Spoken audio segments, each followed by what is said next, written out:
Hello friends, welcome back to my channel stock queen. तो guys, अगर channel को subscribe नहीं किया प्लीज़ सब्सक्राइब माय चैनल। ऐसे ही मोर इन्फॉर्मेशन वीडियो के लिए चैनल को सब्सक्राइब कर लेना। आज हम एंजल वन के Q4 के फाइनेंशियल ईयर 25 के रिजल्ट डिस्कस करेंगे। सबसे पहले हम यहाँ पर आप देख सकते हो एंजल वन के हमें रिजल्ट 70 अप्रैल को देखने को मिले हैं। तो अब पहले हम इससे क्वार्टर रिजल्ट देख लेते हैं, फिर हम इसका ईयर ऑन ईयर एनालिसिस कर लेते हैं। अगर बात करें टोटल रेवेन्यू फ्रॉम ऑपरेशन की, total number of sales company के इस क्वार्टर में 10,560 थे। अगर हम लास्ट क्वार्टर से कंपेयर करें तो वहाँ पर 12,622 थे। तो कहीं ना कहीं डिक्लाइन देखने को मिला है इस क्वार्टर।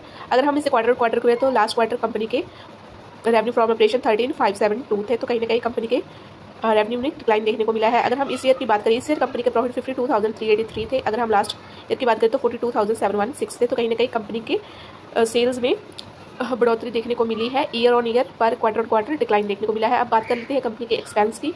तो कंपनी के टोटल एक्सपेंस कितने बड़े हैं, तो इस क्वार्टर कंपनी के टोटल एक्सपेंस 8,221 थे। अगर हम लास्ट क्वार्टर की बात करें तो 88,764 थे। अगर हम उससे लास्ट क्वार्टर को कंपेयर करें, Q4 से कंपेयर करें तो वहाँ पर 8,997 थे। तो कहीं ना कहीं कंपनी ने एक्सपेंस थोड़े इस क्वार्टर कम हुए हैं। अगर हम ईयर ऑन ईयर इसके एक्सपेंस देखें तो 36,557 थे। अगर हम लास्ट ईयर से कंपेयर करें तो 27,661 थे। तो कहीं ना कहीं एक्सपेंस में हमें बढ़ोतरी देखने को मिली है। एक्सपेंस कंपनी के बड़े हैं जिसकी वजह से कंपनी के प्रॉफिट पर असर देखने को मिला है। तो देख लेते हैं कंपनी का प्रॉफिट फॉर द पीरियड।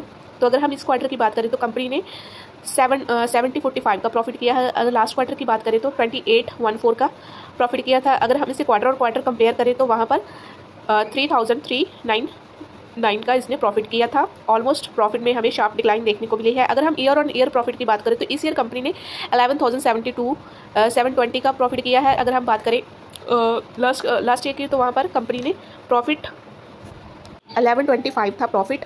और उसके बाद अब हम कंपनी का EPS देख लेते थे। EPS इस क्वार्टर कंपनी ने 19 था और लास्ट क्वार्टर 31 था और उससे लास्ट क्वार्टर 40 था। अगर हम ईयर ऑन ईयर देखें तो 130 है और अगर हम लास्ट ईयर देखें तो 134 है। तो EPS में हमें डिक्लाइन देखने को मिला है बिकॉज ऑफ कंपनी के इस बैड वर्ड्स से कहीं ना कहीं EPF में भी दबाव देखने को मिला है। ओवरऑल हम बात करें रेवेन्यू को तो रेवेन्यू तो इसके बड़े हैं, लेकिन प्रॉफिट और EPS में कुछ खास जंप नहीं देखने को मिला।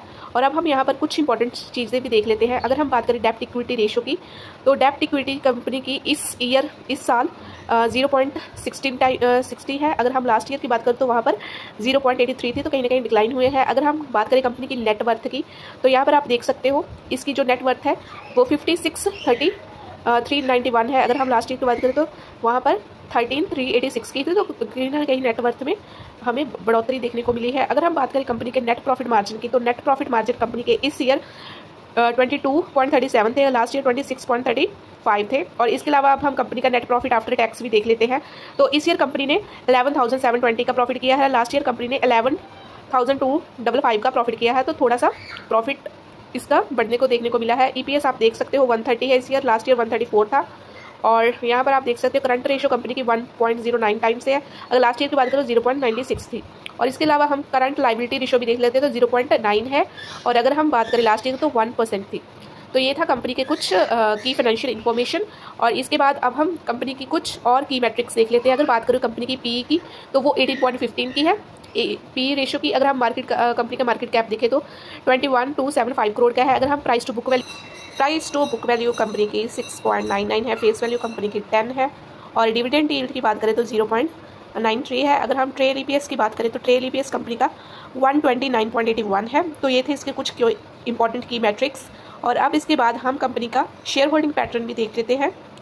और यहाँ पर नेक्स्ट स्लाइड की ओर चलते हैं। यहाँ पर आप देख सकते हो एंजल वन के जो प्रमोटर हैं उनके पास कंपनी का 35.55% स्टेक है। अगर बात करें FI की तो 13% स्टेक है।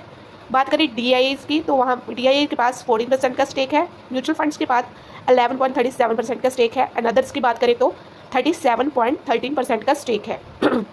तो कुछ इस तरीके था हमारे एंजल वन का शेयर होल्डिंग पैटर्न। तो प्रमोटर के पास 35% स्टेक है और प्लेज इन्होंने कोई भी नहीं की हुई, which is very good thing. तो ये था एंजल वन का शेयर होल्डिंग पैटर्न। तो ज़्यादा स्टेक तो आपको पता ही है कि प्रमोटर के पास है 35% और DIA इसके पास है, FI डिवाइस है, अदर्स के है।